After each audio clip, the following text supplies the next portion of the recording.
When you go kayaking, you may expect to see some wildlife, but you probably don't expect to come head to head with a rabid beaver.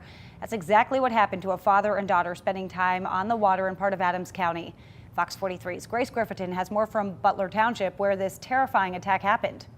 This is near where a father and his 7-year-old daughter fought off a rabid beaver Sunday afternoon.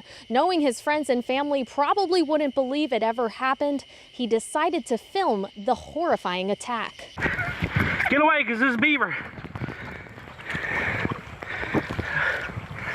Get the away. Yeah, that's why like halfway through I had to get my phone out, because I'm like, nobody's going to believe this, beaver biting my kayak. Dan Worley and his 7-year-old daughter Layla were kayaking on the Conewago Creek with their dog Ellie Mae when things took a rather rare and terrifying turn.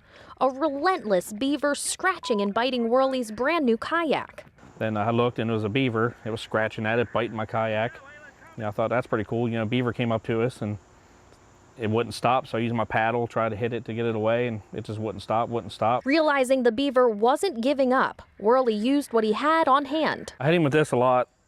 Then once I knew he wasn't stopping, I pulled it in half, and I was holding it like this and beating him with the metal part. I figured that would do more. It finally let up and went straight for little Layla. Beaver came up to the kayak and tried to get in the kayak. I jumped out of my kayak and ran to her. I got to her kayak the same time the beaver did. It climbed up on the back of her kayak, started to, and I had to punch it to get it off because I didn't have anything with me. How did you feel? Scared. Why is that?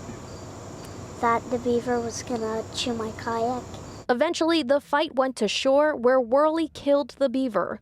The Pennsylvania Game Commission confirming it had rabies, and since Worley's had to get a number of shots. I was just worried about her getting bit. That would have been horrible. I couldn't imagine. Layla's now understandably scared to get in a kayak, but says she may try one day soon. As for Dad, he says he'll definitely be keeping an eye out the next time he's on the water. Well, it found us. We didn't find it. It found us. People wondering what the dog did? Well, Worley says it sat in the bushes hiding. Officials say this is the first time they've ever had a rabid beaver here in Adams County. In Butler Township, Adams County, Grace Griffin, Fox 43 News.